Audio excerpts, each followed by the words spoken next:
Okay, it's time to commit. 2024 is the year for prioritizing yourself. Begin your new smile journey with Byte, and you could start seeing results in just 2 to 3 weeks. Just order your at-home impression kit today for only $14.95 at Byte.com. Byte clear liners are doctor-directed and delivered to your door. Treatment costs thousands less than braces, plus they offer financing options, accept eligible insurance, and you could pay with your HSA, FSA. Get 80% off your impression kit when you use code WONDERY at Byte.com. That's BYTE.com. Start your confidence journey today with Byte.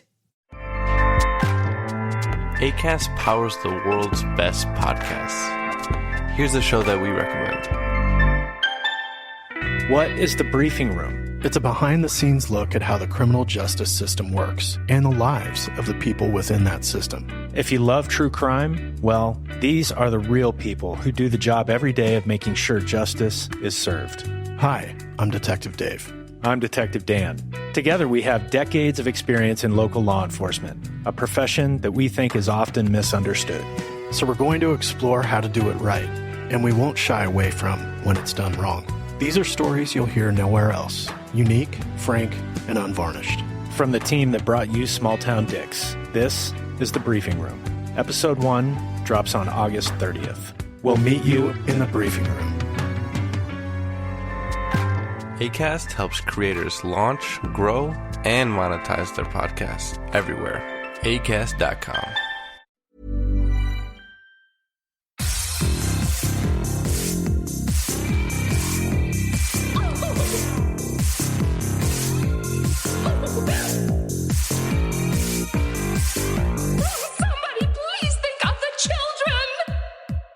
And welcome back to Scarred for Life, the podcast where we open up old wounds by looking back at the films that scared us as kids. I'm Terry. And I'm Mary Beth. And each episode, our special guest brings with them a movie that traumatized them as a child. This week, our guest is Anthony Scott Burns. He's a filmmaker, visual effects artist, cinematographer, and animator. And to top it all off, he's a musician and releases music under his alter ego, Pilot Priest. His debut feature film, Come True, is currently available on VOD. Welcome to the show. Thank you for having me, guys. Yeah, you know, when I was writing up this and looking into your bio, I realized just how many, recent independent filmmakers we've talked to that have had to balance so many different roles. And I just wonder, how do you do it? With great strain on your physicality. No sleeping. Yeah, no, very little sleeping. And just weird trauma to your brain. Just juggling all this stuff is yeah. Well, I think, in talking to that, it's the idea is that we all want to make quality films for everyone to watch. And it's really, really, the market has changed enough that the time and the money isn't there anymore, but the expectation and the want and desire still is. And therefore, it's on us to do extra jobs. I mean, it looks great on a resume, but I also think that must probably be exhausting. Well, listen, no one wants to kill themselves to make a movie, but we want to make I can only speak for myself really, but I want to make a really quality film and I want it to feel like someone cared about every aspect of this in a way where, you're even down to, you watch a lot of movies now and they start up and the credits were done in the edit suite, and you can see that. And it feels like, well, guys, this, we used to care about all of this stuff and people still want us to care about all that stuff. And therefore we're going to, whether it kills me or not. and that's sort of, I think that's the mentality of a lot of young filmmakers and people who are still wanting to get their ideas out there. So, well, it's amazing because with Come True, it works. It's you can tell you poured so much love and effort into it. And it's amazing. And we've talked to other filmmakers and it's it sucks that you have to break your back for it, but it really shows that you gave a lot of love into it, and hopefully it turns into more movies with less stress. or at least on your physicality. Yeah, well, I hope so. I don't think the stress will ever go away, but yeah. That's true. A different kind of stress, maybe, like a little less of it. Yeah, maybe. I don't know. I don't have too much hope, honestly.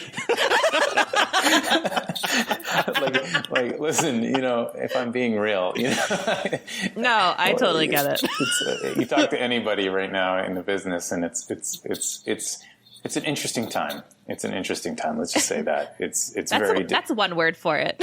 Yeah. I mean, I've talked to a lot of people today, and one of the sort of through lines is, when people find out we shot for 60 days, they go, whoa, 60 days. It's crazy. It's like, no, that's what we wanted to do. But something like Carrie or the movie we're talking about today probably shot for a lot more than that.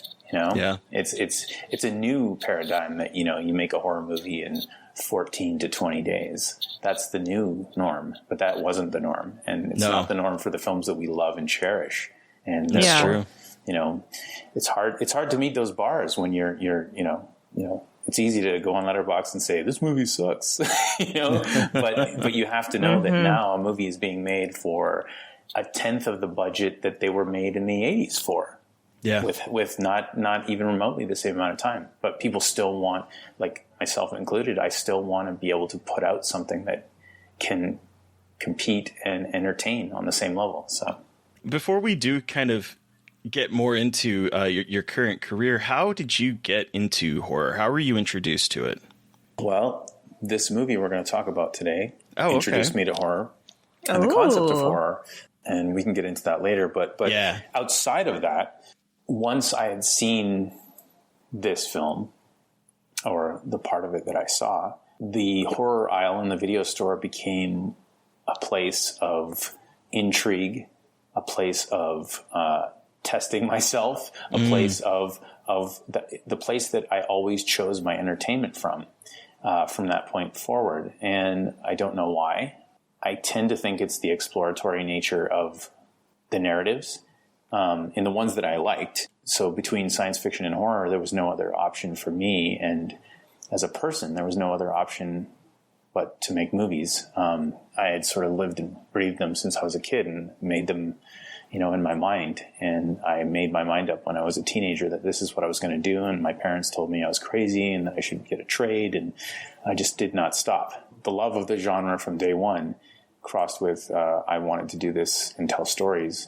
There's no other place for me but making horror movies. That's amazing. And so besides the movie we're talking about today, what were some more of your horror favorites growing up? Well, it's pretty cliche, but Jaws was one that I watched when I was 5 years old. Oh, wow. Oh, me too.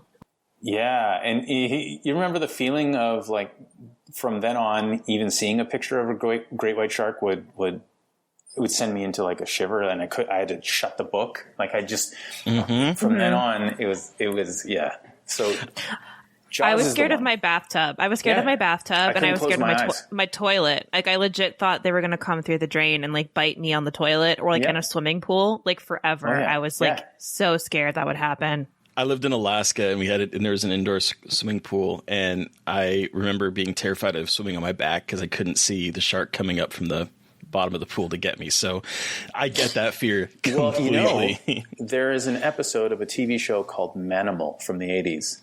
And in the pilot, I believe, a shark comes and kills a man in a pool in someone's backyard. No way. I'd seen that. I saw that right after Jaws. And what it was, he had a little compartment in the pool that opened up, and then a shark went in the pool. Like, so it was no. So that merged with Jaws. Yeah, I was never able to go in a pool again because I thought someone must have put a secret shark compartment in whatever pool I was in. That is amazing. Wow. Yeah. That is amazing. And also traumatizing, but also amazing. And that's why we're scarred. So Jaws, obvious. Alien, another obvious one. One not so obvious that just really hit me hard was Sleepaway Camp. Confused me. Confused me. Pet Sematary. Oh, yeah. Oh, yep. Yeah. The fellow, what's his name, who has his brains Pascal. out? Pascal. That and obviously the sister, which, Yep.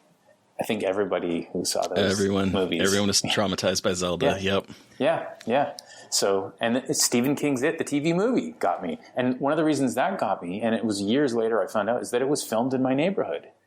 Oh, wow, really? Oh, no. Yeah, so the Barrens, I used to go visit my aunt where that was filmed, and we used to play in the forest near there. And the theater, the Paramount in that movie, is the one we used to go to. And I didn't know that. Shit. I just thought all towns looked the same, when you're a kid. And no, that's where they filmed it, where I was. And so there was just this weird connection. And in a weird sequence of Carl Jung connective tissue, later on when I made our house, we scouted every town we could in Ontario, and I found this one, and I was like, this is it. This is the town. And it looks just like something out of a Stephen King movie. And so we shot our house. And then a week later, after we were done, they came to shoot it there. And it became Derry. So Derry followed me everywhere I went. That's really creepy. That's creepy. See what I mean? There's something to this connective tissue. And that's what scared me about making come true. So what draws you to the genre as an adult? Like, I know you said you've always loved horror. So what keeps you going within that genre now? Well, I'm typically, due to just the nature of who I am, I'm typically afraid of people. Cool. and things that are going on. I'm a fearful person, rightfully or whatever. It's a valid concern. It is valid. It's very valid. Yeah. So I think what keeps me wanting to make genre is that it's still a great place to explore ideas. And you guys are in the horror community. It's the kind of community that is actually very progressive. And I really love that. And so I want to be on the cutting edge of empathy. And that's where I tend to want to tell the stories, is in horror, because that's where we can explore empathy and how we as humans sort of navigate who we are and where we're going. And that's the fun part about genre for me, is sort of personal growth. It's the genre where you can really push those ideas in entertaining ways. So you're not just like, here's a 2-hour drama about something. It's here's a thrill ride that if you're receptive to it, you'll get some sort of feeling that might, change something inside you. And I think that's sort of what all of us respond to. Like as kids, we respond to the initial sort of shock factor and the difference of horror. But as you go on, it's the exploratory nature, and that we can look at different parts of ourselves and sort of reflect on them. Yeah. That's what keeps me going. Same, actually. So do you still get that childhood fear watching movies at all, or have you become like the rest of us, jaded to scares? Sometimes I remember there's definitely a few moments. I mean, you can watch Kurosawa's Pulse, Cairo, and still 100% come away from that film, or his film Cure, and come away from you just feeling horrified to the core. So, you are like one of the only other people. Someone mentioned Cure in a previous episode, but not many people know about Cure, so it makes me very happy that you brought that up, because it's just like one of my all-time favorite horror movies. And because it scares you as an adult. It freaks you out. Like, I was scared to leave the movie theater where I saw it. I was like, and he's here. And the filmmaking is so strong. So it's not just an interesting piece of narrative. It's also just a really strong cinematic vision. So it's a double whammy. Love that film. So I think I'm totally on board to still get freaked out. And even popcorn movies get me. Yeah. James Wan's movies. I don't make that kind of a film, but sometimes when I'm watching, he's somebody who can still creep me out. He's really good at crafting. He's really good at that. Yeah, he's really talented with that. Like, Insidious made me scream when I first saw it. Like, I don't usually ever do that, but I screamed. I fell out of my chair. And it's not something that you can really put your finger on. It's just that he is really great at tapping into the thing that scared you when you were a kid. Because it's the same thing. It's the same thing. It's not a new thing. It's something that you're still scared of, like the basement, going down to the basement with the lights off. There's still a part of you that believes that when you're coming back up, there's something behind you. And he's really great at going, I'm going to use that thing you're still fearing for no reason, like going in the tub and closing your eyes. I know it's like he's saying, I know you're still there mentally. So, yeah. So I still get scared, and I play a lot of horror games, and they scare me to death. Hell yeah! Oh my gosh, horror games are like a whole other monster, like pun intended. What have you played recently? I just recently finished Last of Us Part 2, which for me was such a strong narrative that I was sad that I didn't get to it sooner, because it's something I've always wanted. I've always wanted to tell the story of the reality of revenge, because I'm someone who's openly against revenge films, because I think they're the easy way to poke and prod our worst intentions. Everyone is going to get mad when a loved one gets, hurt, and you want to harm someone, but we want to head to where we're an evolved species that we don't want that anymore. We want to help everyone not want to do that anymore. And that's what I loved about the narrative of that film. So, or film. I call it a film because it is a film. Really, it's one of my favorite films of the last 2 years. So, but I love that game. That game is the sequel. Like I went into it with some trepidation, but that just blew me away. And you're absolutely right. The way it's telling the way that revenge and feeling that all-consuming desire to crush something that hurt you, and how it leads to nothing but sadness was one of the most affecting experiences for me last year too. Yeah, it really is strong. It's for any medium to make you want to put it away because it hurts you so much. Mm-hmm. It's gutsy in a way that most movies aren't, because it's poking and prodding you to stop playing because you don't want to go any further. I've told people before that I actually put the controller down at the climax of the game, because I was like, I don't want to keep doing this, and it forces you, and that's like the power. It's the power of the game, and them using that medium to really force you to grapple with what you're doing. Yeah. In such a powerful way. It sends shivers down my spine every time I think about that ending. Yeah, me too. And it's a story worth telling. That's the thing. It works on two levels. And I think I've talked about this with everyone today, how for me as a genre filmmaker, I've always wanted to make things that work on multiple levels. And, when I first saw American Psycho, I remember laughing so hard because it was such a great commentary on macho moronic behavior. But also it was such a great horror movie.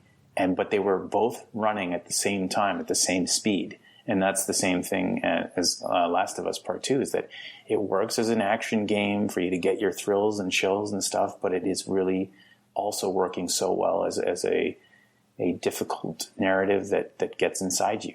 And I think that's what I've always wanted to do, is make movies that work on both levels, where it's entertainment and it's also something to be thought about. So I'm also kind of curious about when I did some digging and I looked at like the Wikipedia entry on you and everything, I saw that you're wrong. It's all wrong. Is it really? That Wikipedia has been written by 8 different people who all wanted different things from me. Yeah. Well, what struck me was that when I was looking at kind of your timelines, it looks like you kind of got involved with film at the same time that you were working on your album as Pilot Priest. Is that kind of, did that kind of develop in tandem, or how did that come to be that you were creating music as well as working on visual effects for films and stuff? Well, I had been living in Alberta. I grew up in BC on film sets, and then when I was a teenager, we moved to Alberta. But I still wanted to make movies.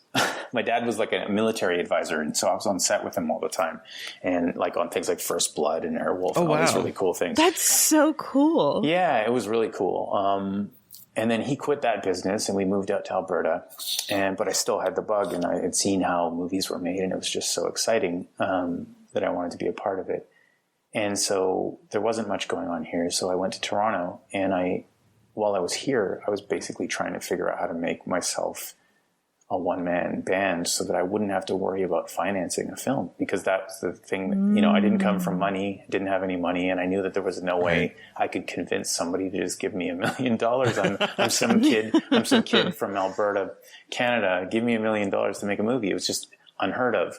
And so I had developed these skills, in graphic design and stuff like this, just so that I could do everything myself. And when I moved to Toronto, I found myself able to do all these animations and things, and I got a job at MTV. And I used MTV like film school. And so every time, so my job was just graphic design. But then I would say, well, what if we did this weird animation? Or what if we did this? And I learned how to do 3D, and I do all these VFX like they're doing. And, I'd seen some stuff that Neil Blomkamp was working on early on, way back. And I reached out to him and asked him how he was getting the reflections, and he sent me a link to these juggling balls, and we were shooting pictures of metal juggling balls to get reflections back. It's like crazy nerd stuff. Anyways, long story short, I started to want to get back into film, but now I had all these skills to make commercials. So I was doing commercials, and while I was doing the commercials and the MTV things, I was just scoring them myself, because I had always loved working on music. And even in Edmonton back in the 90s, I had this persona called Pilot Priest, and I would just play gigs every once in a while with these synthesizers. And when I did the MTV stuff, they started to get a little bit of traction on who did the music for these MTV spots. They're pretty cool. And then I just kept making these compositions, and one day someone posted something that Kanye West had said, this is the new Daft Punk for the Tron movie. And it happened to be something that I had on a SoundCloud. And it wasn't Daft Punk. It was me. And so that sort of launched me into sort of the realm of people understanding who I was and what I did. And from then on there, it was, I just decided to make an album based on that. It was like, there is some upswing, and I can actually, people will actually listen to my music now. And it was sort of just a hobby. And at the same time, I was just building more skills and commercials, and not knowing if I could ever return to making feature films, because again, it's not a game I understood, and it seemed very distant, because you do need a lot of money to make movies. And it was just by accident that a fellow in Toronto named Todd Brown had seen some commercial stuff and some, work that I had done just on my own for fun. And he said, you need to do a short. And so I wrote and directed this short, and that short got me representation in Hollywood. Wow. And hell yeah. Yeah. And then I had the top agents and the top managers in Hollywood, and I was going around and meeting everyone, and I even had a deal where I was making a movie produced by Brad Pitt. Whoa. And then I made Our House. and Our House wasn't supposed to be the way it ended up, and I quit in the edit because they sort of changed it on me, and I didn't want to make that movie, and I was stubborn because I grew up a punk rock kid. Yeah. And so when someone tells me I have to do something, I don't really listen. That's fair. So then my Hollywood career died. But the idea is that I never sought out making big Hollywood movies anyways. Like I always wanted to do these sort of really cool horror movies, and I wanted to do Come True first. And my representation said, oh, no, don't do that one. It's weird, and I just always wanted to do it. And in a way it was great for me because it just put me back on the right track, the track of screw these people. They can go off and make their whatever it is they're going to make, and I'll go, and it put me right back where I needed to be, which I think was, on a different trajectory, not the, big budget. One day if you play your cards right, you can do a Marvel movie trajectory. Right. That was never going to work for me. Yeah. It was never going to work for me. But I think based on, my ability to do things on a budget and do all the VFX, they sort of, just like Neil Blomkamp, I think they thought this is someone who's going to just make blockbusters. Right. And he was more interested in making these little weird movies that were effects heavy. Yeah. And listen, it didn't work out for Neil either. Because he wanted to make weird little movies too. I don't know what we were talking about. It was about the music and the long answer for, it was never intended, and it wasn't at the same time. It was just two hobbies. And I got lucky in that my hobbies merged in a way that made sense. And I don't think I could pull them apart now if I tried. Like, I can't not score my films because it's part of the DNA. One of my favorite parts of the movie is the music. Like, it sets such a glorious, beautiful vibe for the film. And I was like so excited to talk to you about the music just because, and hear you talk about like your career with music, because it is such a good score. Is there a vinyl coming out? Because I would like it. There is. From Waxwork. Yeah. It's good. Yes. Yeah. Oh, it's so exciting. Oh, I'm so excited. I'm excited too. I'm excited. And what's even more exciting is that, so for about 6 years, I talked with Electric Youth about the music for Come True. Because like I said, it was supposed to be my first feature. And I had done the remixes of Modern Fears and Runaway for their album, and then realized, oh, wait, I really want these in Come True. And then so they were nice enough to hold off and go, yeah. They agreed. These tracks need to be in Come True. Because they're both from their previous album. Not Memory of Emotion, but the one before that. So they held off for that long, from releasing these. Wow. Just so that we could have them in the film. And they had been working on music and themes and stuff all throughout, us building the movie, and I was building themes. And so we sort of traded, music all throughout the production and pre-production, and showed it to the actors and everything.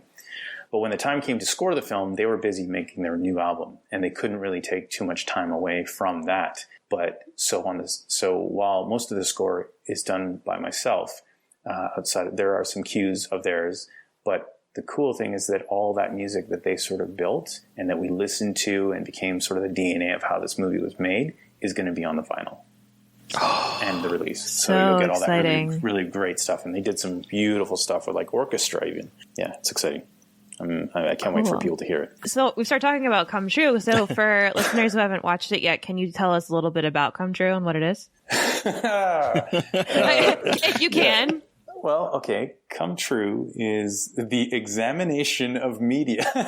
It's different things to different people. On the surface, Come True is a horror film about a young woman who is having problems in her home life and goes into a sleep study to sort of escape the necessity of a place to stay and money, in her pocket, and slowly sort of gets pulled into a nightmare because the study itself, there's something going on there, and they're studying something that we don't really know. And I don't want to spoil the movie for anybody, but things don't go well for anybody involved. To me, it was two things. It was me listening to my subconscious and allowing that to sort of free flow into a movie. And it was also a way for me to examine the themes of the movie through the media of cinema. The film is built slightly on the structure of Carl Jung's theories on dreams. And I wanted to examine those. I wanted to examine those within a narrative structure that seemed traditional, but really, really did delve into the idea of us as a collective consciousness and how we all are connected through, especially us in the horror community, through the media we grew up on, and how that affected us and how it affects our characters in the films and how it's going to change going forward. And that sounds really heady, but that's really what it was to me, as a way to to take me through therapy and talk about. Cool. There's many. Listen, when you watch the film, you'll understand that is the characters. The characters are archetypes, and they're made that way. Except for Sarah. Yeah. They are not. Yeah. They are the archetypes that we grew up watching in horror films, and they act accordingly. And sometimes you'll agree with their decisions, and sometimes now that we've changed the way we think, you will have issue with some of the decisions of characters, but they are 100% built on the archetypes that we grew up watching. I love this movie because I have a history of nightmares and sleep issues. Oh, amazing. Yeah. So I was wondering, have you ever experienced like nightmares and sleep issues like that? Or was it just like, I know you just explained like why you thought of most of it, but have you ever like struggled with that before? Yeah, I had sleep paralysis when I was a kid. I had a bout of it. My mother had passed away when I was 8 years old, and I guess the stress of that just really affected me. I used to see someone sitting at the end of my bed, and I couldn't move, and it was a dark shadow, and I thought forever that my mom was there, sitting there, watching me. Like I felt like that's what it was, and then one day a feeling came over me that it wasn't, and that really scared me, and that if it turned around and looked at me, I would be dead. Oh shit! Holy and that lasted for a number of months, and then it just went away, thankfully. And you were what? You said 8 at the time? 8 years old. Yeah, 8 years old. That's a heavy feeling for an 8-year-old to grapple with. Yeah, because it was grief. It was wrapped in grief, right? Because I thought my mom was still there and she was watching over me, and why couldn't I get up and talk to her? You know, because I was in paralysis, so I couldn't even speak to her. And so there was a lot of grief wrapped in there. And so it affected me. And that's where some of this stuff comes from. And that's why all the beds and the nightmares, etc. Yeah. Well, that's why I was so excited to watch this, because I love when movies talk about like nightmares, and not just like Nightmare on Elm Street, but like more abstract, like with the nightmarish interludes that you make. Like that is not exactly, but like nightmares I've had are similar. And it was really cool to see that on screen and kind of representing the exhaustion of having nightmares and like what it means to not be able to sleep because your brain seems to be punishing you while your subconscious is punishing you when you're supposed to be resting. And so I really loved that because it's very close to home. Yeah, I had some people write me and say like, hey, how are your dreams in the movies so close to mine? You know, and you're like, love that. shit. I love it. No, and listen, it's by design. You know, when you look into and you do enough research, you understand what is repeated in nightmares, and it's all part of Carl Jung's theories, you know, on why we dream and what they're made of. So it's a calculated effort to creep certain people out. And some people, you know, they won't like the pace of that stuff, and it won't be for them. But I really, really wanted to make something that explored and could connect to people who have these kinds of nightmares and deal with this kind of stuff. And even people who don't will get hopefully freaked out by those dream sequences. They're very intense. I have to say, God. as someone, my nightmares usually involve spiders, and that's about it. So, from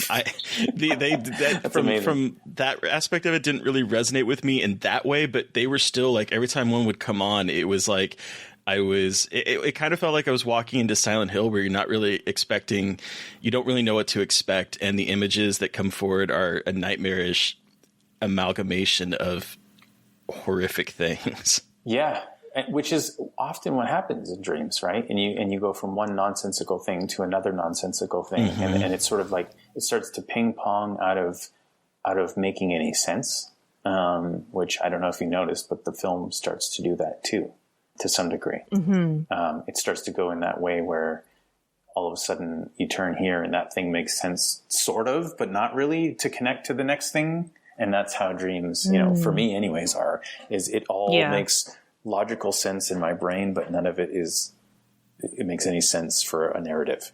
Wow. I'm thinking about that with the movie. I'm like, wait, that makes so much sense. Talking about the nightmarish interludes, can you explain like how you created them? Like the animation, and like where did those like images come from? And I know we're talking about dreams, but like how did you kind of get that inspiration for these weird liquidy people, like humanoid figures? Well, that doesn't deviate. The imagery doesn't deviate too much from what people actually see in sleep paralysis, in terms of who's over their bed. And the idea that everyone who sort of has sleep paralysis sees a very similar group of people or a person. That's really, really, really freaked me out. And I wanted to display them in a way that if someone was dealing with sleep paralysis, it might really freak them out to see them in the flesh. And so their design is very close to what is reported and seen by people with sleep paralysis. And so I didn't deviate too much there, so that design is from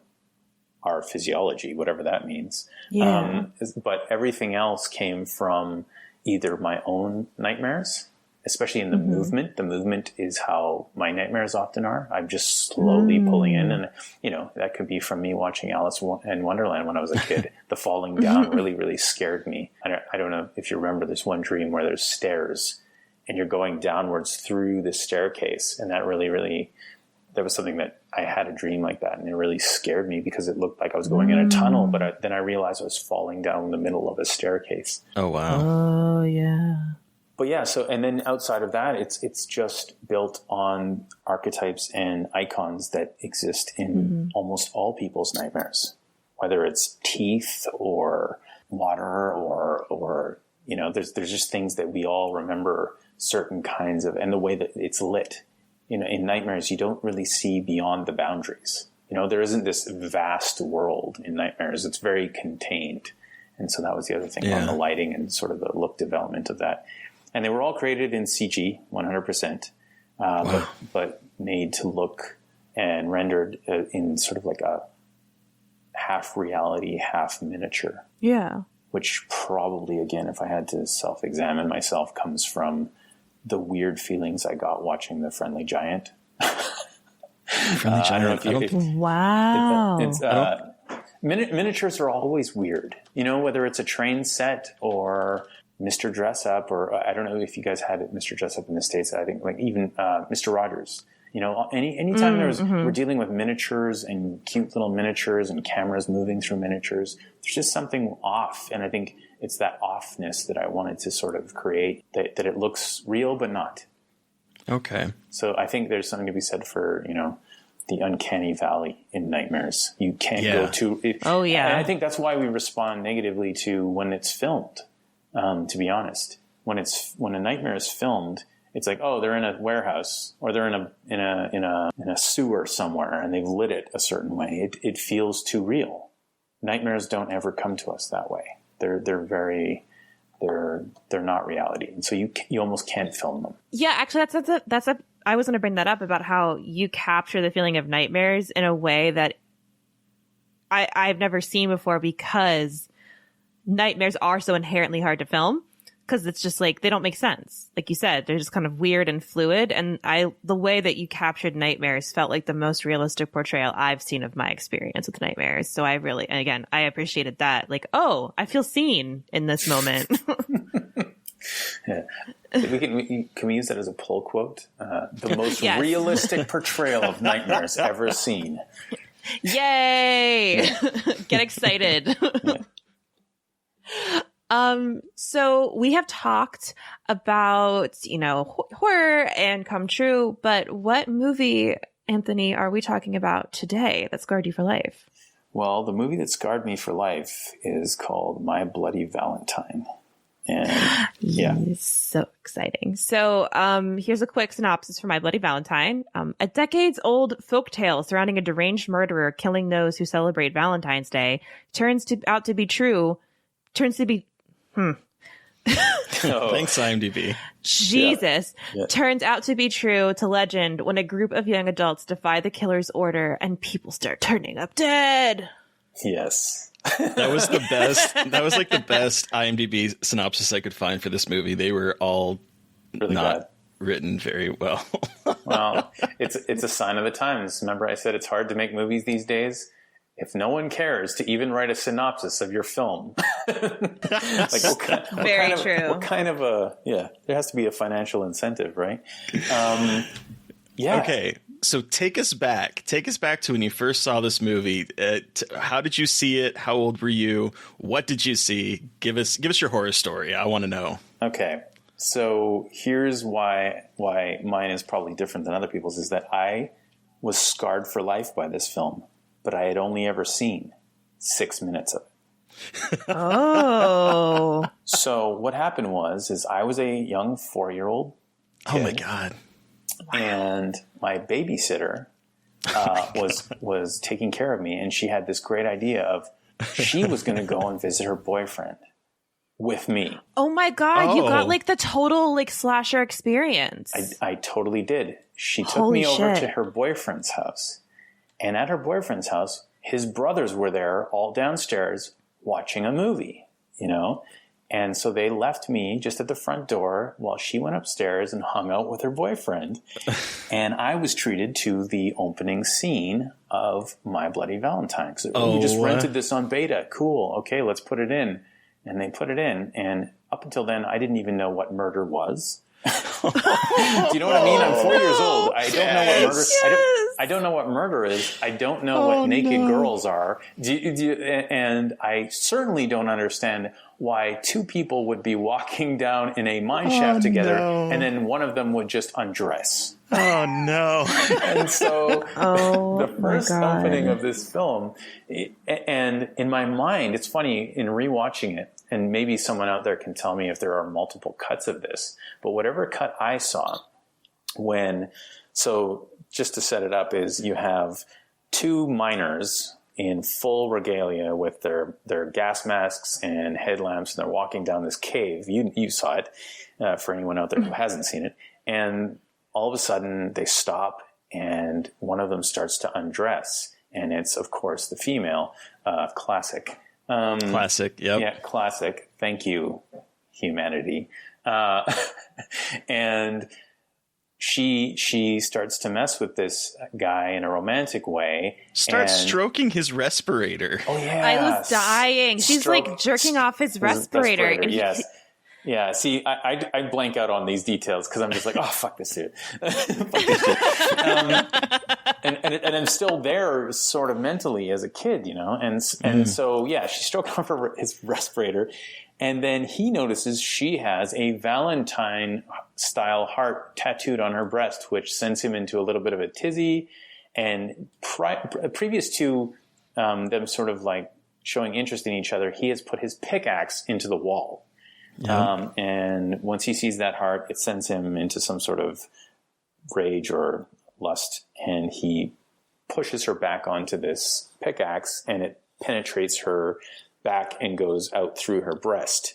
In my memory of this, blood pours out, but I think what I'm seeing is the back of the VHS case had that shot. So in my mind, it's different. So I remember in the cut that you guys saw, it just shows like sort of like a little poke, right? But nothing actually breaks skin, right?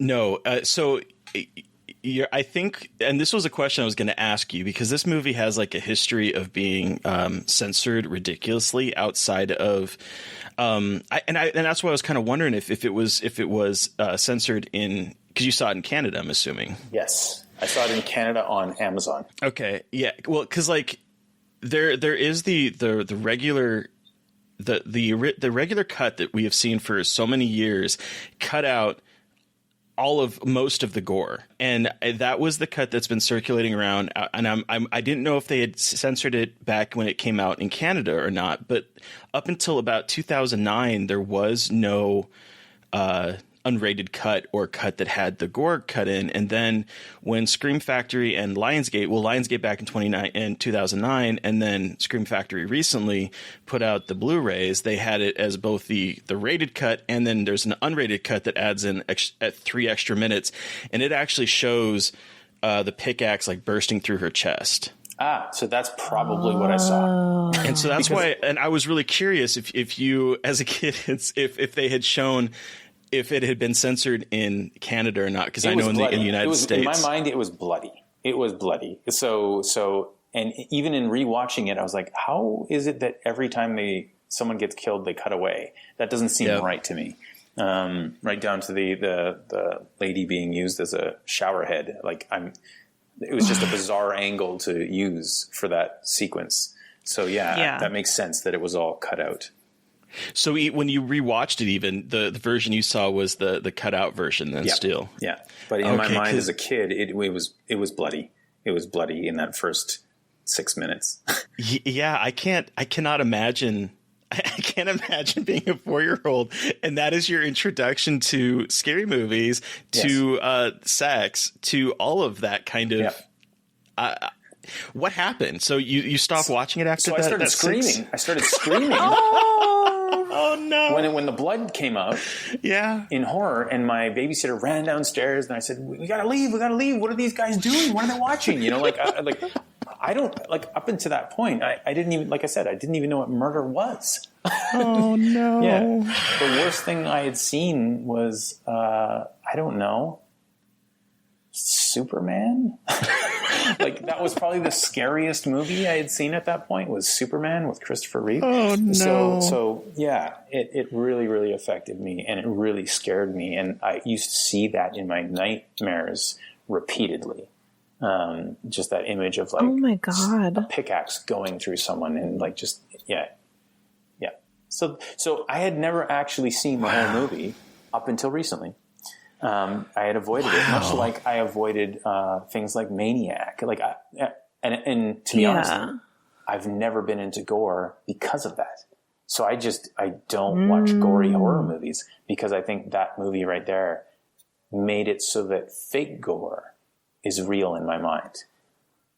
Like gore really gets me. Like, I can't do it. Like, I feel ill. And maybe that's a good thing. Maybe that's just me being not a crazy person. Hey now. Excuse me. I'm feeling seen. Feeling here. attacked. Are you feeling judged? I'm in this tweet. Yeah. But in all honesty, I'm someone who can't, unless it's cartoonish. Like, listen, Dead Alive, Evil Dead 2, I'm down. Yeah. But when it's somebody being, like, tortured, or like, and I think it was that moment where I was like, what is going on? She was being nice to him, you know? And then he killed her. She was being nice to him. Oh my gosh. She was being nice to him. Yeah. So, did your parents find out about this? They had to. Did they? Probably not. 80s parents, you know. Fair. Okay. I just went home, and she probably consoled me. I can't remember. This is like... She's probably pissed off at you for interrupting her hang time. Oh, totally. This is 1982, so it's not a safe place.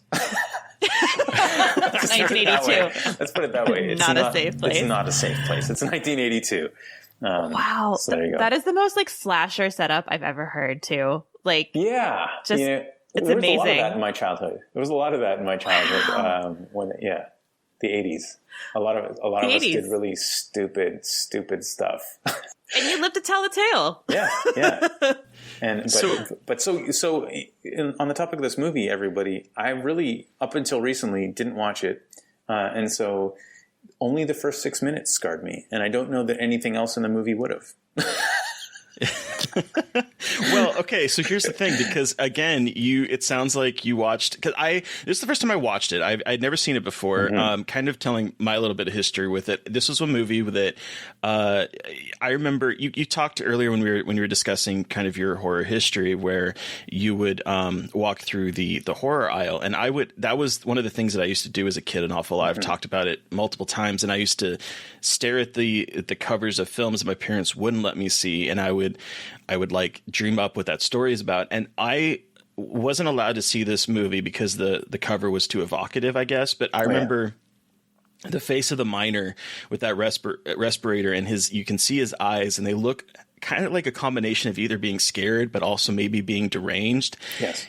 And it was like that. I remember that image so clearly from being a kid and walking through the aisle, but I was never allowed to see this one. So I ordered for this thing. I ordered the steel box of the Scream Factory release of this movie, and I watched the unrated cut, which adds in 3 extra minutes that were cut. And I'll tell you, the gore in this with that cut is actually pretty surprising. So I'm kind of curious if it's different from the cut that you saw, because there's for instance I didn't see any gore. I didn't see any on Amazon. Wow. It must be the American cut, because there was no gore. And like I said, I remember as a kid seeing that beta, and it was gory as heck, and it was probably the unrated cut. I'm guessing so, because for instance, with Happy, the bartender / kind of like harbinger. First of all, I love that character. Yes. But he when he dies, he gets like the pickaxe through his chin, yes, and it pokes out his eye, and his eye like pops out. No. I didn't see any. I did not see any of that. I watched it on Amazon. Yeah, and it cuts away as soon, like it shows the motion towards his chin, and then cuts away, and then he's sort of being dragged on the ground, and that's that. No, like his eye is like doing the kind of hostile. Her eye is hanging out of like it is popped out of his skull, with like the pickaxe is pointed through his eye. Like it's gory. Wild. So wait, what was Madame Mabel's death like then? Because like obviously she comes out of the dryer and she looks gross, but like they kind of cut away from her death. They don't show her really getting killed. They just show her in the dryer. Yeah, they don't show her being. She doesn't get. Oh, okay. She doesn't get killed any differently in this one, but I don't know if it's any different. But her body like twirls in the the laundry machine for a while. No, that's not. That did not happen. She pops out, and then the camera is like further back, and so you can see him standing next to it, and her body is just like twisting in no way. the laundry machine. I have to order this right now because that sounds amazing. Like, I really liked the movie and the kills, but this sounds even fucking better. My god! It's surprisingly, I feel so it's surprisingly gory, and you do feel that it's been cut, yes, everything is anticlimactic because all of this stuff has been pulled out. I like the moral of the story. You know, it's really fitting for COVID times. You know, if they just didn't have a party, we'd all be fine. You know, don't have a party and we're all fine. I hadn't even thought about that. Like, it's a very simple solution, everybody. Every year someone gets murdered because you guys have to have a Valentine's Day party. And this year you can avoid that by just not having one. Wow. And yet they can't stop themselves. No, you can't. And we have to go into the mines to do it. Yeah, I'm curious. Now I need to see that cut because it makes sense. So many wrong-headed cuts. Like, even in the end, I don't know about you, but I was confused that he had cut off his own arm. So he does cut off his own arm. Okay. In the cut I saw, it goes from him, hey, we found him. And then it cuts to him running off with his arm already cut off. Oh no! Yes. Like he grabs her, she grabs his hand, and then like he saws his arm off somehow, and then she pulls it out and pulls out a cut off arm and is holding it in her hand while he like runs off doing the little sing song. Okay, so we've been robbed. The version we saw, we've been robbed. Yeah. We've been robbed. My god! And you were talking about the death in the shower, where in the scene I saw it, you actually see water pouring out of her mouth. What the fuck? Like, it is a full on camera of her face, and there's like water just shooting out of her mouth. No, they use a side angle, and it's just him looking at the side angle, going, "Oh my god!" And like he grabs his head, and it's like kind of awkward because you're like, "What is he like?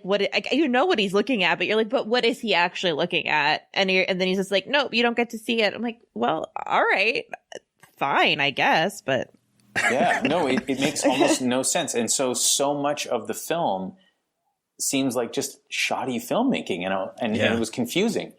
And no, you're telling me that this is just a censored, the worst cut. Yes. And in fact, a lot of the footage, apparently some of it has been lost. Like, there's one of the things that kind of confused me, and it sort of is probably confusing me in the way that you guys are like, why is it cutting this way? Is that one of the one death scene that is not in this cut is Michael and Harriet, who get like duo drilled, I guess. You like see one of the characters comes across their body and there's like a drill in them. And I was like, when did that happen? And that is not in the movie because that apparently has been lost. And no way. The director remembers filming it.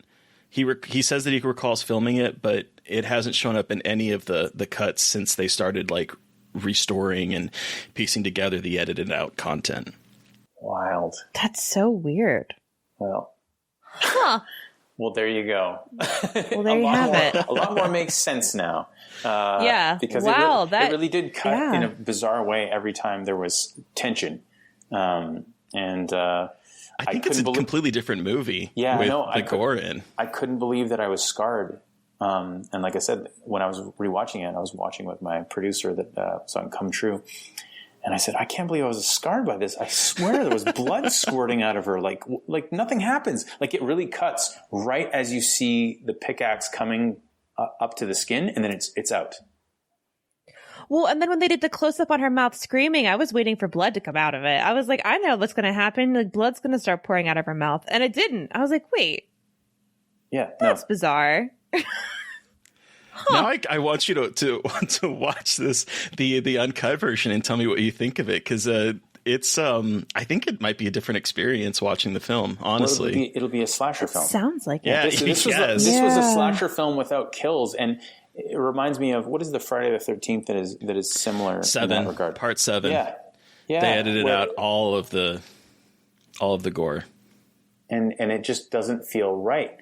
Because the intent and the buildup, it could, because if you're not going to have that, why are we here? The story is not very right. Well, and these moments are built sort of like a joke, so it'd be basically telling the joke without a punchline. Yes, exactly. Like constantly, over and over. Yeah, no, and it really does add up to a very, very different experience. So, what were your guys' thoughts then? If we've all seen different films, I still loved it. Listen, it's still a lot of fun, and it really it just made me want to have Moosehead beer, which is Canadian, by the way. Oh, is it a real beer? Oh yeah, it's a real beer. Fuck yeah! Welcome to Canada. I never know, like, if they make that shit up for like. I have to think that there was so much Moosehead in that movie that it was sponsored. Yeah. Very, very true. There's like the Moosehead box on like in the laundry room when she went everywhere. And I was like, I want to drink that because the bottle is very attractive looking and I would love to drink it. So I'm glad to know that's real. I loved this movie because I didn't know anything about this going in. Like, I had no interest in seeing the remake.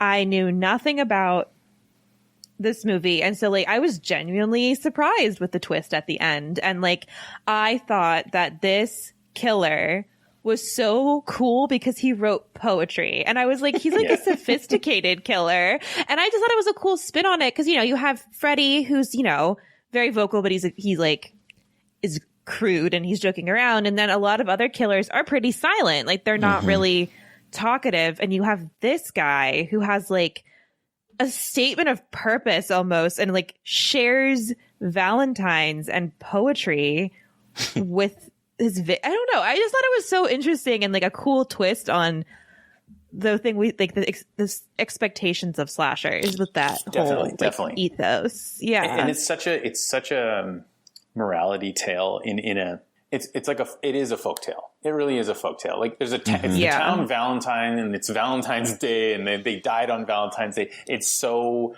heavy on the folktale that it's cute and endearing in a really fun way. Yeah, and also there's a really interesting like class commentary going on here as well that like I don't think is touched on a ton, but like I was just thinking about this a lot with this dichotomy between like suburban slashers like Halloween and Nightmare on Elm Street versus this one, which is in like a smaller town that's kind of a blue collar town, and seeing which is this also guy in Canada. It's a Canadian horror movie, right? Yeah.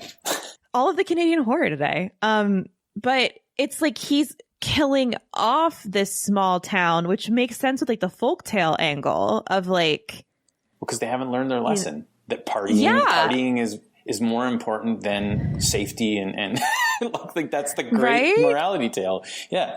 The thing that like I really responded to watching this movie is kind of it goes in line with what you're both are talking about. It's the idea that this is a very rural blue collar location, and you don't really see that a whole lot in slashers.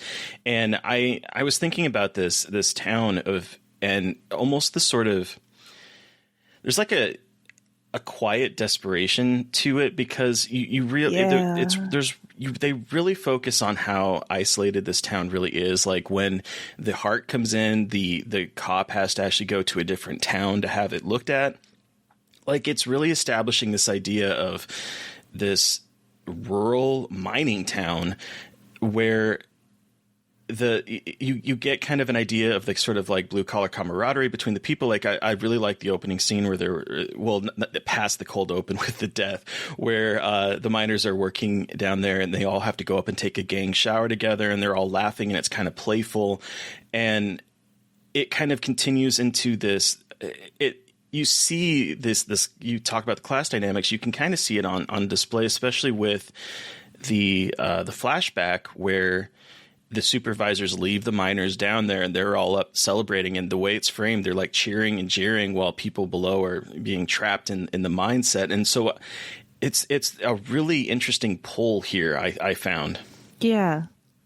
Well, and it's much like, I talk about like the way horror and just any popular media growing up affected me. It's horror often in this era, when I was growing up, was really about trying to tell some sort of story along with whatever was happening. It had to have that other layer. And often it was a morality tale, and putting class into it, it is really interesting. It's a really nice take. And yeah, it's funny. I personally, I always, like I said, I struggle with gore movies and I struggle with violence. And it was weird because in this movie we talked about earlier, I felt robbed because we didn't get it. And it was weird because, and it probably comes down to the class thing, is that I wanted them to get killed because they were, they were being disrespectful. Do you know what I mean? And they were so annoying. Like, I wrote a note. I was like, they burst into like where they're setting up the dance and the guy's got the fucking air horn and they're just like yelling at the beginning and just laughing. And I'm like, y'all are so annoying. Like, all of these male characters, I just need to shut up for like 2 seconds. Like, please stop screaming. And isn't that interesting? It's a good way to think about it, though. Yeah. Yeah, and that's what I'm saying, is that for once, like, I'm not someone who wants, and, it comes back to us talking about revenge. We were talking about revenge in this sort of baseline want and desire for someone to get their comeuppance. And this film is 100% working on that and trying to make us want to. But on the other side of it, I mean, this film actually had some really great performances in it, too. I don't know if you guys felt that. I know that there were some really, really strong performances from, especially with the, I'm blanking on the characters that were the former boyfriend and girlfriend. Oh, TJ and Axel. Yeah. There were some half decent, like there was some half decent, there was some nice moments there. But it was weird to feel the neglect, or the kills not being there, and to feel robbed, but I did because they were so annoying. Well, like, it's a slasher too. Like, you have the expectation of that gore. Like, you go into it, you're like, all right, like, I know what I'm going into. Well, and like, you don't get that. So let me ask you guys, so I actually, funny enough, I don't watch a lot of slasher films. I love horror films, but I typically don't. And I think it's because I innately don't like feeling that I want someone to die. But slasher films want us to feel that and have been designed to feel that. And sometimes it is fun to watch people get murdered because they've been so annoying. And I know it's just a movie, but so tell me, what are some of your favorite slashers? I love Nightmare on Elm Street. I'm a Nightmare on Elm Street aficionado. I grew up watching them, and it's one of the slashers that I feel does a good for most of the movies. I think the first 4 in particular does a really good job of actually setting up these characters that you actually care if they're going to die or not. And so it almost is the anti that expectation where it's like 3 was the first one I saw in the series. On beta again, pre-VHS. And I had 4 on beta. I had 4 on beta. I loved 3. Like, 3 really, really hit me hard because it was scary as hell, but also the ideas in that were scary. Like, all the ideas in that one. Yeah. And I think that kind of contrasts with that stereotypical idea of what we see in a slasher, because I mean, I'm not the biggest Friday the 13th fan, and those movies, a lot of them are just basically nameless people being hatcheted to death or killed in various ways. And those are definitely set up to be like the kind of the nameless protagonists that are definitely archetypes. And for some way I actually felt that way about this movie, because one of my complaints about this particular film is that there were sometimes as I was taking notes that I didn't even know who a character was until after they were dead, and it was only because someone was like, Sylvia, where are you, Sylvia? And I was like, oh, so that's the person that just got impaled on the faucet. It was filled with a lot of moments that I found myself thinking, oh, I wonder what young people would think of this film. And I'll give you a couple of those moments. One was, hey, cool, you guys hang all your clothes up? What would happen if I pull this? Oh my God. like just bizarro stuff. And then like, hey, hot dog buns.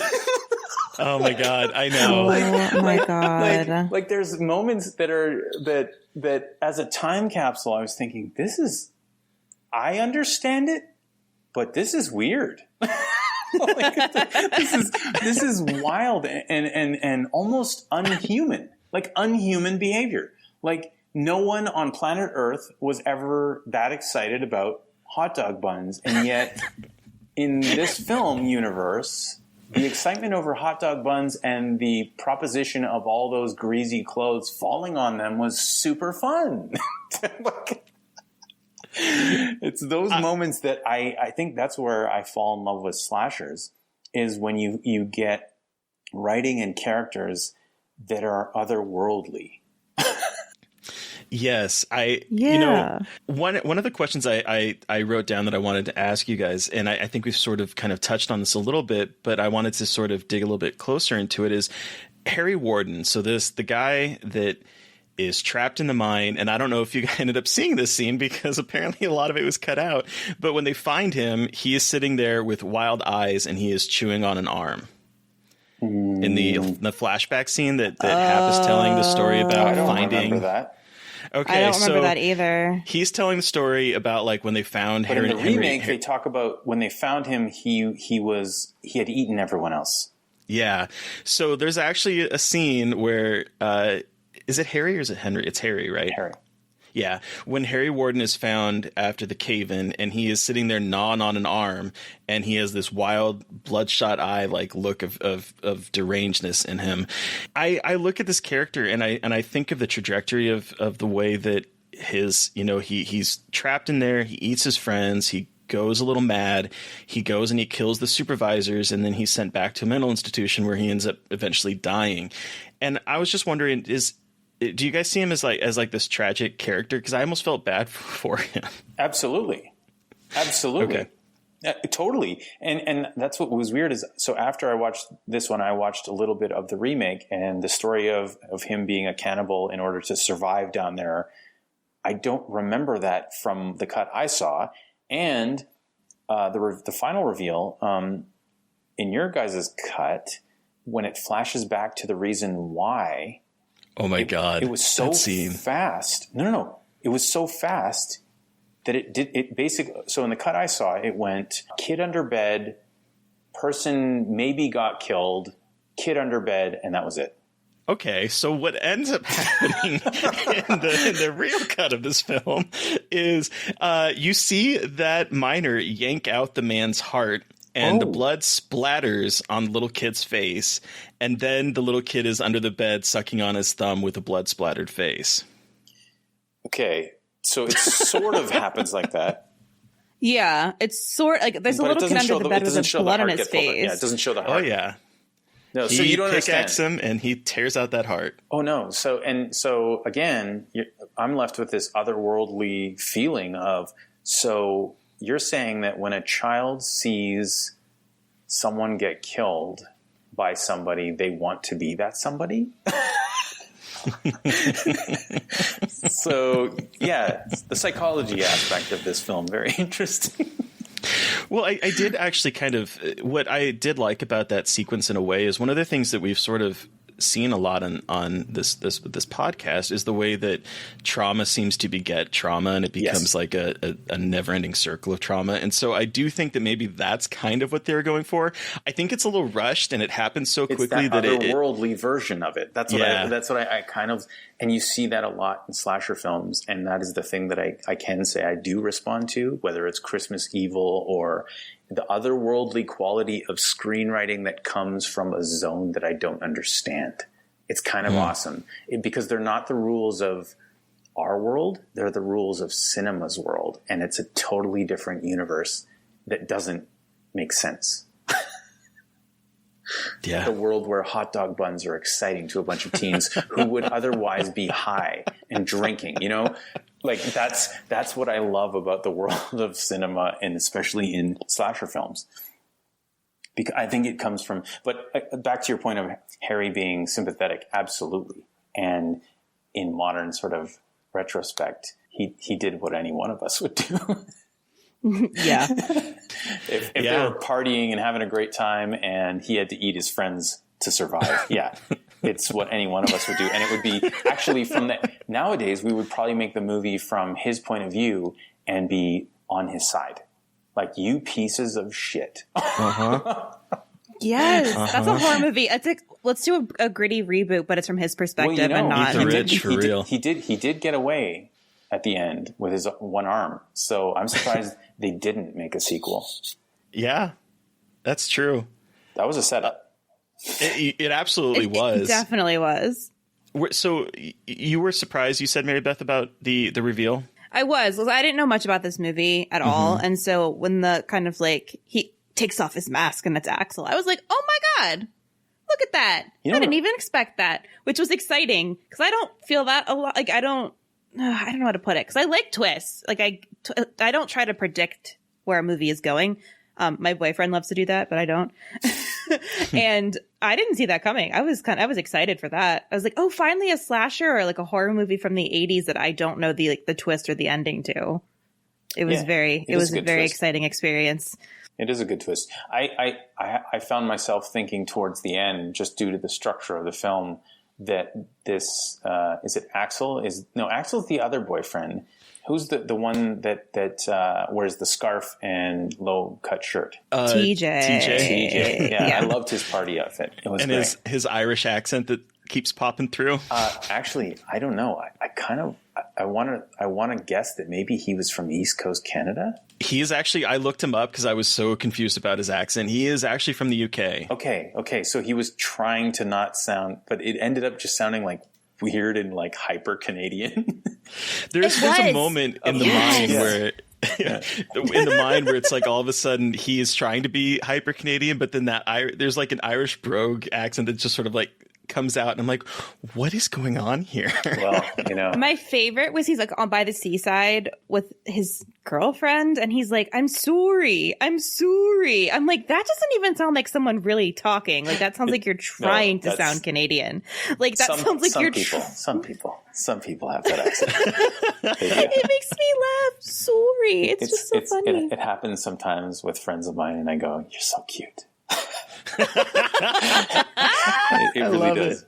And today I was called out because I said project. Ooh. Oh. Yeah. Project. Not project. Not project. But towards the end I found myself thinking that did he do all this? Like, so he could set it up to get her back? Like that, it started to feel that way towards the end, that he had done all this to like create this confusion and horror so that he could, once Axel had, passed on in the fake out, I thought, oh, okay, well, did he do all of this to get rid of him and to sort of bring her into his arms? Because I was thinking, this is the 80s, and most guys in the 80s are pieces of junk. Nothing brings a girl into your arms like murdering her entire friend group. Nothing. In the world of 80s movies, maybe. That's true. Very true. seems to be like the kind of MO for a lot of them. But the thing that I was talking with Mary Beth offline was that I really just wanted Sarah and her friend Patty to go off together because they seem to be kind of into each other. And I really just wanted them to like just screw these men and just go off on your own. Have a fun life. Yeah.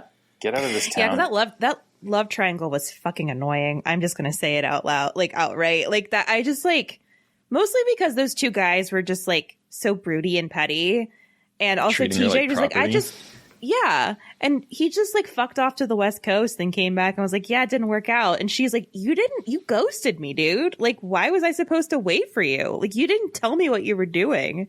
And it was just, I just wanted her to be free so badly of those two douchebags.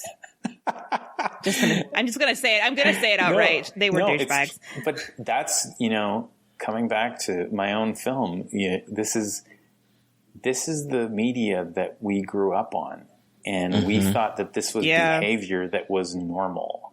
And true. That's the commentary that I wanted to have in my screenplay, was that the behaviors that we think are normal often do come from the media of our time, and they are out to lunch, and they need to be examined. and that's a good point. This is another great chapter in behaviors that need to be examined, including being excited about hot dog buns. Hot dog buns. Maybe they were really stoned and excited to eat hot dogs. Well, those hot dogs were some of the worst cinematic looking hot dogs I've ever seen in a movie. Okay, that is the worst way to die. I was going to say that is like the worst way to die, because hot dog water is not the most pleasant smell. And he's just getting like, not only is it boiling and he is like having his face fried off, but like, that smell. Not in our cut. In our cut, it was hot water's there, his face goes in, cut. Oh. Yeah, exactly. But I will say, there's a kind of cool shot under the water up in his face, and it's kind of blistered a little bit. Like the effects aren't the best, but like it is actually shot as if the camera is inside the boiling pot looking at his face.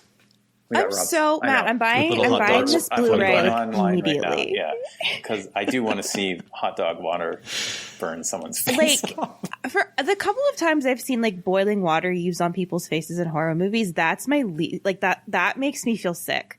Like, not a lot of things make me feel sick, but there's something about boiling water and like getting your face like shoved into boiling water and you're like dying in this heat. Wins the prize. Exactly. Sleepaway Camp. Yeah. Sleepaway Camp. The cutaway back and forth to the shot of him in agony. Now, there's a guy who really deserved it. Oh, yeah. All the people in Sleepaway Camp deserve to fucking die. I know. Well, okay, again, this is something I saw. Now, in terms of movies that really, really stuck with me throughout my filmmaking career, Sleepaway Camp I watch that all the time. All the time. There's something so interesting about that movie, and it is. I can watch it endlessly, and I don't know why. I really don't know why. I have not done any self-examination on it, other than the ineptitudes of filmmaking create a mood that is so surreal. Again, the surreality of most slasher films, because of their conceit, is they're bizarro worlds that don't exist. And Sleepaway Camp is a great example of a world that doesn't exist. And in fact, some scenes are openly surreal, like the ant scenes. They are surreal. Oh my God. And they're shot to be. And so you have to wonder, like, who's at the helm in these movies sometimes, because they create such a bizarro landscape in your mind. Yeah, sorry, I'm off topic here with Sleepaway Camp, but it's part of the DNA of talking about slasher movies as things that can scar people because they are a reality that doesn't exist. In the way that people act, in the way that people react. And it would be almost weird to see this, because I've actually been thinking about this recently. I would love to make a slasher film. But I would love to see what that would look like. But I don't know what a modern slasher film is, because we see these slasher films still being made, but they just don't hit because they're the same idea as the old ones were. But now we don't accept that illusion anymore. You know? Yeah, as I was watching this movie yesterday, I was thinking, boy, so many of these early slasher films rely on, well, and horror in general at that time rely on a lack of communication, and I've realized like how much technology has really made it difficult to do a traditional slasher like this, because I was thinking in particular of the police chief who is in his car, he's at the mine, and he gets this call on the radio like, the person's calling from administration. He's like, well, I guess I'm making a Yui and going back to my to the office, when he is like right there at the mine, and he could have saved someone, but no, there's no cell phone, so he has to go back to answer this phone call. And I'm just like, man, technology has made it really difficult to do slashers anymore. Because we would just call. Yeah. Well, and on the flip side of that, I'm going to put this out in the ether, and I hope no one steals this idea, is that should anyone ever lose their phone and they're in the middle of nowhere, guess what? They're in worse condition now than they ever were, because how do you phone your best friend? Do you know their phone number? Because I sure as hell don't. I sure as fuck don't either. Exactly. So there is a new degree of reliance on phones that can actually be used. People don't particularly store things that are, short term in their own minds anymore. It's all on the phone. So there is something that can be exploited. It's actually really the new Wrong Turn movie, which is actually pretty good. They play with that idea of they don't have cell phone service, and they lose GPS, and they get lost because they don't know how to get around without GPS. And when they lose their phones, they're like, I don't know how to do anything without my phone. Like, I don't have a flashlight. I don't have it was legitimate reasons too. And they wasn't just like, that's what I'm saying, is all it would take is for Jason to come and steal your bag in the night, and you're done.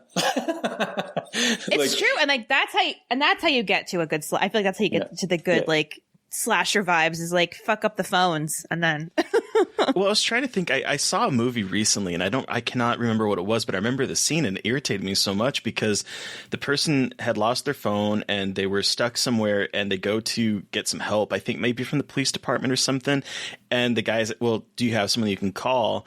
And they're like, I don't know anyone's number. And the way he's looking at them like, you don't know anyone's number. I'm like, I don't think anyone anymore knows anyone's number. We have a contact on our phone. Yeah, very few. There's some, legacy numbers that you remember from especially me. I remember my neighbor's number from when I was a kid, but I don't know anybody's number now.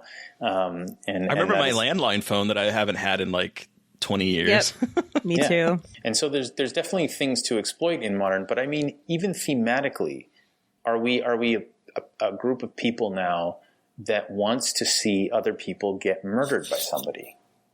Do you know, without the otherworldly quality? Like, if it was completely real, like if someone was being modern real, would you want to see them murdered?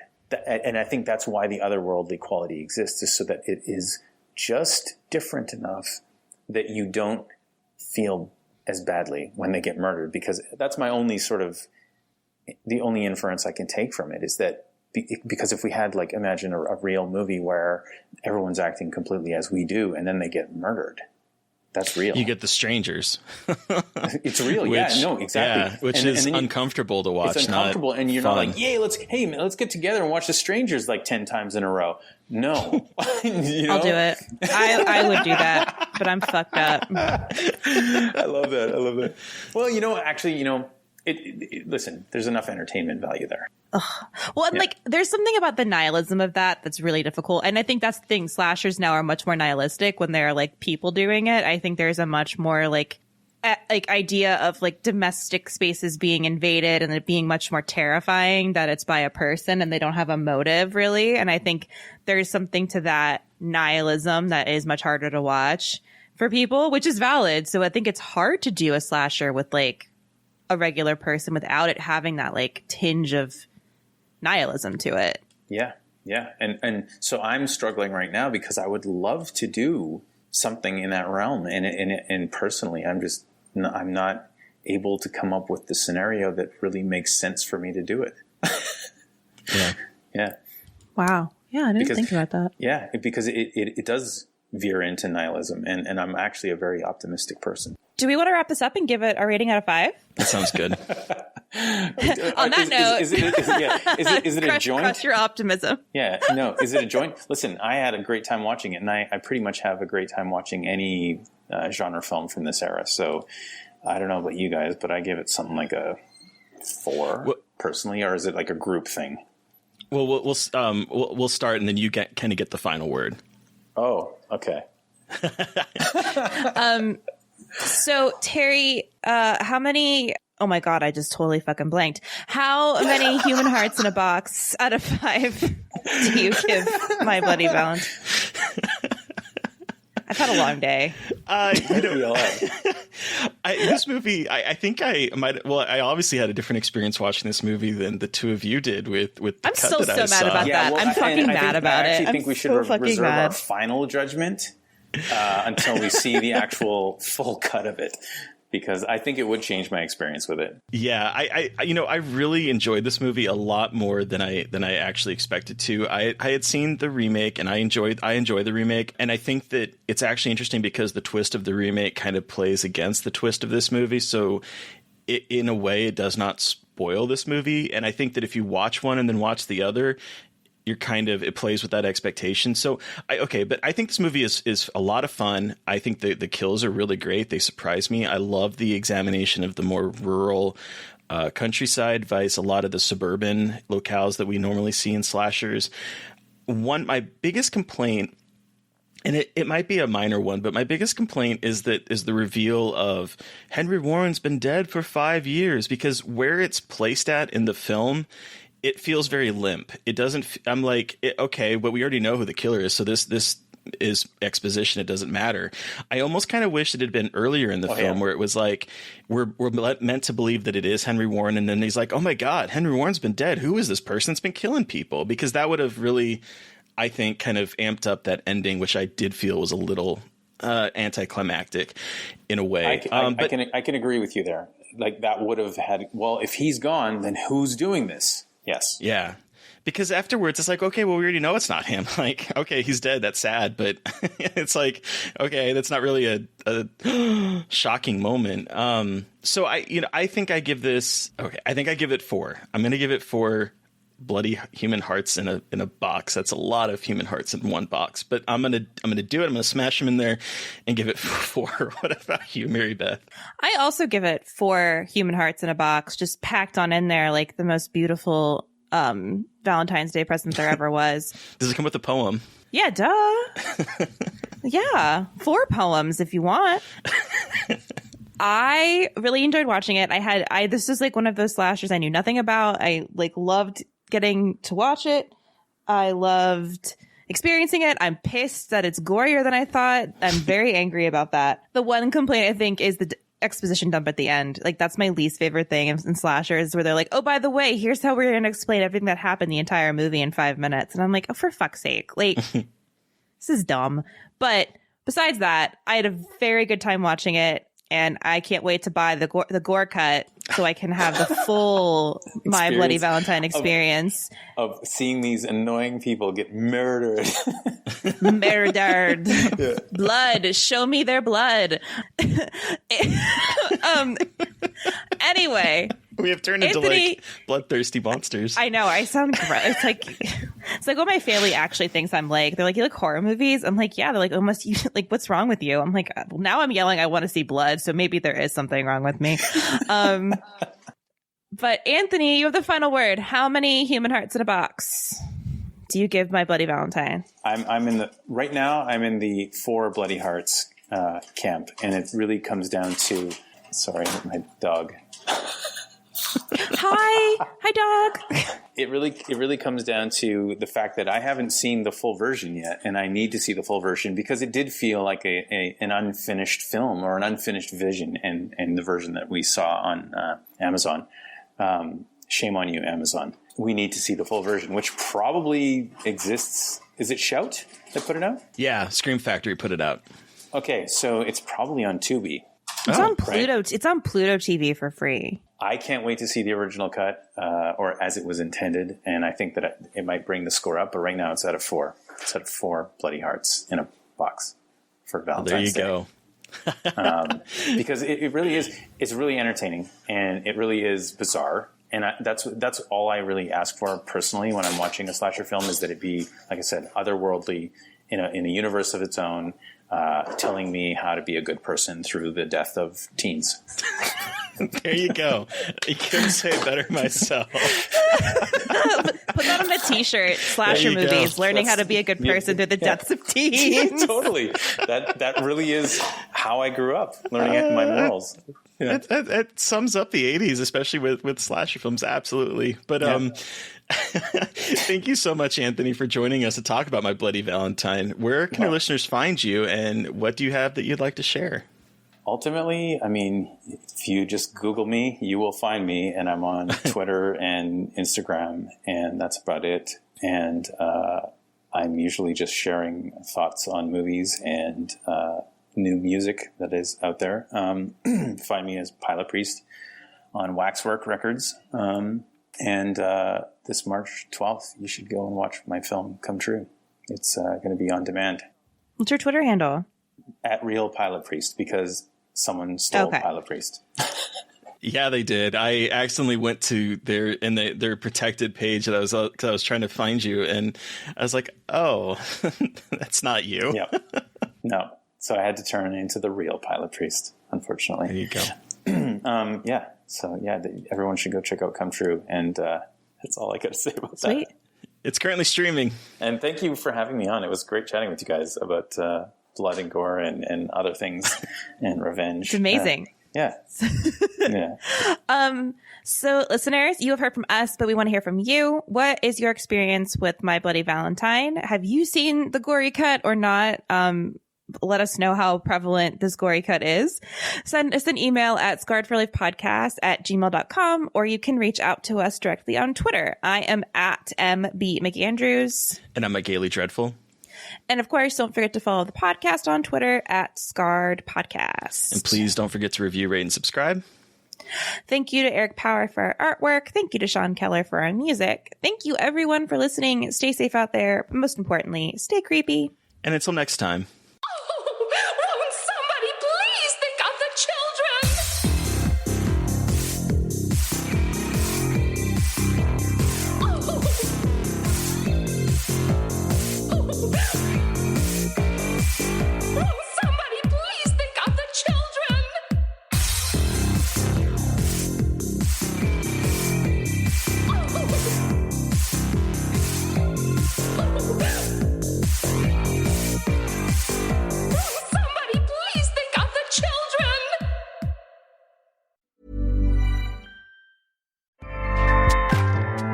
Acast powers the world's best podcasts. Here's a show that we recommend.